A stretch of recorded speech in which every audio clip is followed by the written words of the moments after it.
Fish pulao बनाने के लिए मैंने यहाँ पे 2 किलो फिश लिया, जिसको मैंने अच्छे से वॉश कर लिया। अब हम इसको मैरिनेट करेंगे। तो मैरिनेट करने के लिए सबसे पहले हम इसके अंदर ऐड करेंगे 1 चाय का चम्मच हल्दी पाउडर, 1 चाय का चम्मच नमक। अगर आप बाजार से नमक लगवा कर लाए हैं तो आप इसके अंदर नमक मत ऐड करें, अदरवाइज 1 चाय का चम्मच हम इसके अंदर नमक ऐड करेंगे। और ये मैंने फिश फ्राइड मसाला लिया है, ये हम इसके अंदर ऐड करेंगे। इन केस अगर आपके पास ये नहीं है तो आप इसकी जगह 2 खाने के चम्मच नींबू का रस भी ऐड कर सकते हैं। तो मैंने 1 चाय का चम्मच इसके अंदर ये ऐड किया है। इसको हम अच्छे से मिक्स करेंगे और 15 मिनट के लिए हम इसको मैरिनेट होने के लिए साइड पे रख देते हैं।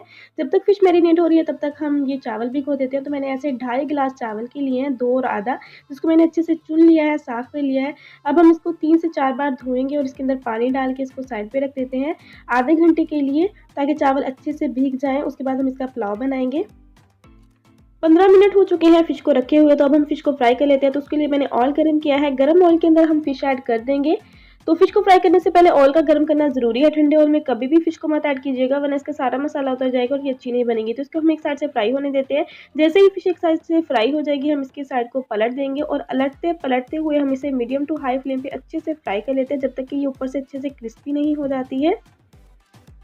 यहाँ पे फिश अच्छे से फ्राई हो गई है, मैंने दोनों साइड से इसको अच्छे से अलटते पलटते हुए फ्राई कर लिया। तो इसको हम प्लेट में निकाल लेते हैं। तो जब भी आप फिश बिरयानी या फिश पुलाव बनाएं तो उसके लिए फिश को अच्छे से फ्राई करें जब तक कि वो क्रिस्पी नहीं हो जाती है। इन केस अगर आपकी फिश अच्छे से क्रिस्पी नहीं होगी बाहर से, तो जब आप उसको राइस में ऐड करेंगे तो वो टूट जाएगी। तो इसके लिए ज़रूरी है कि आप फिश को अच्छे से फ्राई करें। जब ये बाहर से अच्छे से क्रिस्पी हो जाए तब आप उसको ऑयल से बाहर निकालें। तो यहाँ पे हमारी फिश अच्छे से क्रिस्पी हो गई है, तो इसको हम प्लेट में निकाल लेते हैं और इस तरह मैं सारी फिश को फ्राई कर लेती हूँ। उसके बाद हम पुलाव बनाना स्टार्ट करेंगे।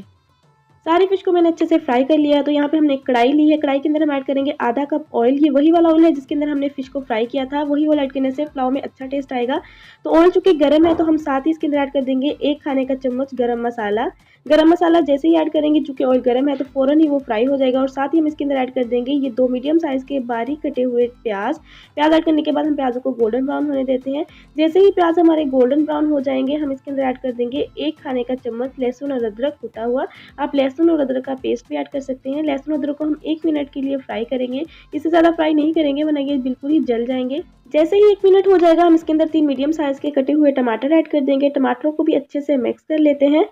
टमाटर मिक्स करने के बाद हम इसके अंदर ऐड कर देंगे 2 कटी हुई हरी मिर्चें। हरी मिर्ची भी ऐड करने के बाद हम इसको अच्छे से मिक्स करेंगे और इसी स्टेज पे हम सारे मसाले ऐड कर देंगे, जो मसाले हम पुलाव के अंदर डालेंगे। तो मसालों में इसमें चले जाएगा 2 चाय के चम्मच लाल मिर्च का पाउडर। अगर आपको तीखा कम पसंद है तो आप कम ऐड करें। आधी चाय की चम्मच हल्दी पाउडर और 1.5 चाय का चम्मच धनिया पाउडर, 2 चाय के चम्मच नमक। तो आप चावलों की क्वांटिटी के हिसाब से मसालों को कम या ज़्यादा कर सकते हैं। मसाले ऐड करने के बाद हम इसको अच्छे से मिक्स करेंगे और मसाले हमारे जल ना जाए, इसके लिए हम इसके अंदर थोड़ा सा पानी ऐड कर देंगे। तो ये पानी हमारे मसालों को जलने से बचाएगा और टमाटरों को भी सॉफ्ट हो कर देगा। तो यहाँ पे हम सारे मसालों को अच्छे से मिक्स करते हैं और 3 से 4 मिनट के लिए हम इसको भूनने देते हैं। 3 से 4 मिनट हो चुके हैं, मसाला हमारा यहाँ पे बहुत अच्छे से भुन गया है, मसाले ने ऑयल छोड़ दिया है। तो इस स्टेज पे हम इसके अंदर ऐड कर देंगे 1 खाने का चम्मच वही फिश फ्राइड मसाला जो हमने फिश के ऊपर भी लगाया था। इन केस अगर आपके पास ये फिश फ्राइड मसाला नहीं है तो आप कोई सा भी बिरयानी मसाला इसके अंदर ऐड कर सकते हैं। तो मसाला ऐड करने के बाद हम 1 मिनट के लिए इसे मज़ीद भूनेंगे। जैसे ही 1 मिनट हो जाएगा, हम इसके अंदर पानी ऐड कर देंगे। तो पानी यहाँ पे मैंने डबल ऐड किया है, डबल क्वांटिटी में ऐड किया है। मैंने 2.5 गिलास चावल के लिए थे और 5 गिलास मैंने इसके अंदर पानी ऐड किया है। पानी ऐड करने के बाद हम इसके अंदर चम्मच चलाएँगे और इसे हम कवर करके पकने देंगे जब तक इसके अंदर एक जोश नहीं आ जाता है, यानी कि एक बॉयल नहीं आ जाता है। जैसे ही पानी के अंदर बॉयल आना स्टार्ट हो जाएगा, हम इसका कवर उठाएंगे और इसके अंदर चम्मच चलाएंगे और चम्मच चलाने के बाद हम इसके अंदर भीगे हुए चावल ऐड कर देंगे, जिसको हमने आधा घंटा पहले भिगो के रख दिया था।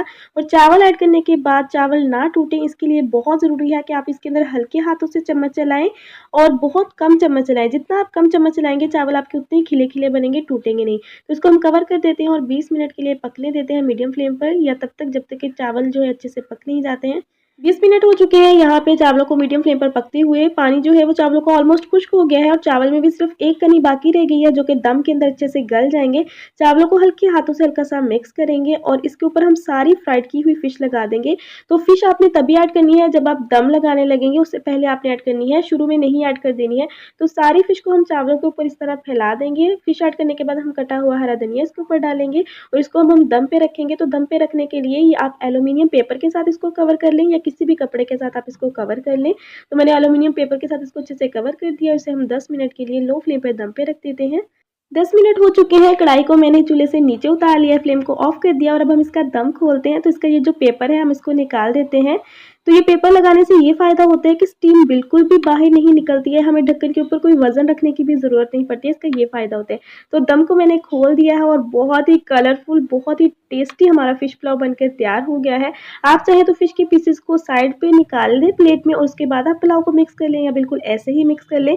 कुछ भी नहीं होता है, बस ये होता है कि जो फ़िश के पीसेस अच्छे से फ्राई हुए होते हैं, क्रिस्पी हुए होते हैं, वो बिल्कुल भी नहीं टूटते हैं और जो थोड़े से सॉफ्ट रह जाते हैं, वो टूट जाते हैं। तो इससे कोई फ़र्क नहीं पड़ता है, फ़िश के पीसेस को हमने भी तोड़ के ही खाना है, तो ऐसा कोई बड़ा मसला नहीं है। तो आई होप आप लोगों ने आज की रेसिपी को एन्जॉय किया होगा, थोड़ा-सा भी एन्जॉय किया तो फटाफट से लाइक कर दें। मिलते हैं नेक्स्ट ऐसी ही मज़ेदार सी रेसिपी के साथ। अल्लाह हाफ़िज़।